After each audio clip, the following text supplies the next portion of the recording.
काही मनसेचे पदाधिकारी भाजपमध्ये गेले आणि आपण परत ते गेलेले पदाधिकारी आपल्या पक्षात येतील. नाही, मागे तुम्ही पाहिलं असेल की आमचे काही महिला गेल्या होत्या किंवा 14 गावातले काही पदाधिकारी गेले होते किंवा आता काही गेलेले पदाधिकारी आले. हे एक क्षणापुरते काहीतरी विचार करून डोक्यात आणून तरुण पोरं असतात काहीतरी डोक्यात विचार घेऊन जातात आणि मग तिथे गेल्यावर पस्तावा होतोय. असे बरेच प्रकार आमच्या कानावर येतात. मग ते सांगतात की दादा नाही आम्हाला साहेबांच्या पुढे कुठे जाता नाही येत. जी मजा या पक्षात काम करायला आहे तरुण रक्ते आणि दुसऱ्या पक्षात गेल्यावर त्यांना त्यांचे लिमिटेशन समजतात आणि आम्ही मोठ्या मनाने त्यांना प्रवेश देतो.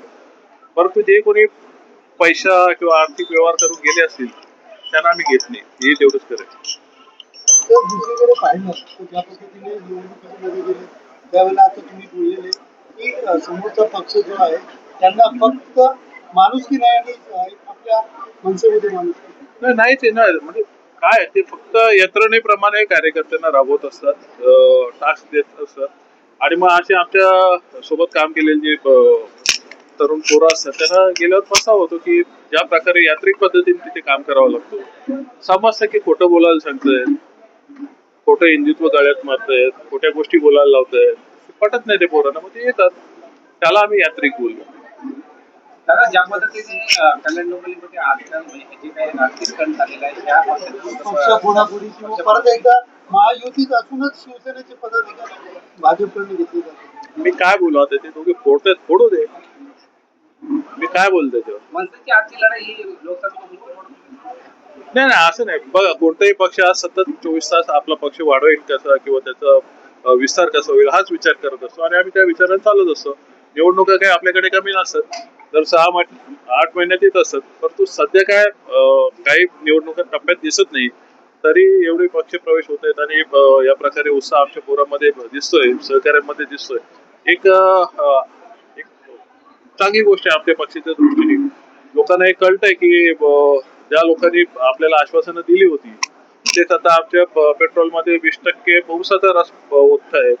त्यांनीच आमची बाकीचं जगणं मुश्किल केलेलं आहे हे समजायला लागलं आणि त्या याच्याने लोक कुठेतरी आसरा किंवा एक चांगल्या भावनेने येत आहेत.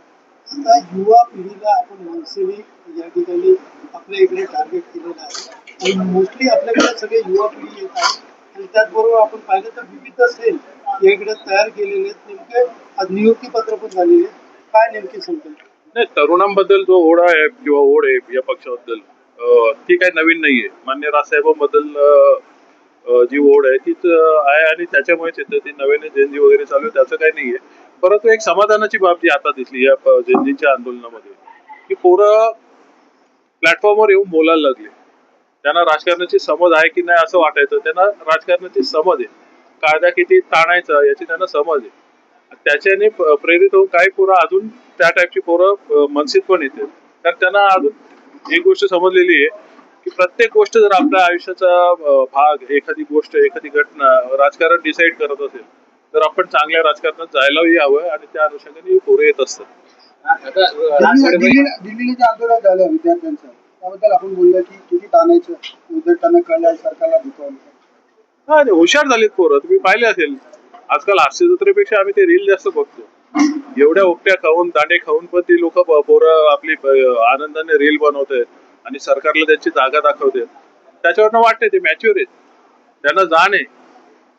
वैद्यकीय पक्ष असेल विविध याच्यावरती आता नियुक्ती करण्यात येणार विशेषतः 6 महिन्यानंतर त्यांची शाळा देखील परत घेणार आहे तरी त्यांना काम येत नाही किंवा त्यांचं काम कमी असेल त्याच्या पदावरनं काढणं असं देखील आता निश्चित पहिली गोष्ट म्हणजे हा वैद्यकीय कक्ष जो आम्ही काढलाय तो आमच्या हर्षद पाटील किंवा राहुल कामतसाहेब आणि इतर आमचे पदाधिकारी आहेत त्यांच्या डोक्यात हा विषय आला कधी शास्त्रीनगरला जी घटना झाली डॉक्टर लोकांना मारहाण झाली तिथे त्या पेशंटचे हाल झाले दोन्ही बाजू बोलतोय या दोन्ही गोष्टी घडायला नको. कुठेतरी एक चांगला समन्वय असायला पाहिजे. आपल्या नागरिकांना चांगली सेवा मिळायला पाहिजे ही एक संकल्पना यांच्या डोक्यात आली आणि त्याला आम्ही आज मूर्त स्वरूप दिला. ती कार्यकर्ते जाहीर केली. त्याच्यात काय आमच्या पक्षातले पदाधिकारीच आहेत असं नाही. काही डॉक्टर्स आहेत जे स्वतःहून समोर आलेले आहेत काही नर्सेस आहेत ज्यांनी आज प्रवेश पण केला काही अशी सेवा द्यायला तयार आहे. त्यामुळे एक चांगली पॉझिटिव्ह बाजू घेऊन आम्ही चालू आणि एक चांगली ही टीम तयार होईल. काल घटना झाली मी मागे बोललो ना, तो जो डॉक्टर असेल तो बहुतेक नीट वगैरे असं पेपर लीक घेऊन पास झालेले डॉक्टर असेल.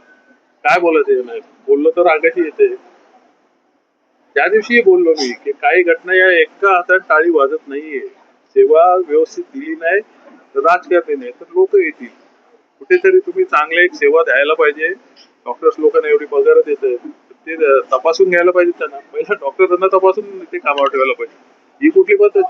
लहान बाळाच्या शरीरात सुई राहते, त्यामुळे अशा गोष्टी चुकीच्या चाललेल्या आहेत. आणि त्या निदर्शनास आणून देण्यासाठी किंवा त्याच्यावर वचक ठेवण्यासाठी एक आरोग्य सेवा क्वालिटी गुणवत्ता सुधारण्यासाठी ही आमची वैद्यकीय टीम बनवलेली आहे. सर, आपण जर बघितलं तर आताचं राजकारण वेगळ्या पद्धतीने सुरू आहे. मित्र पक्ष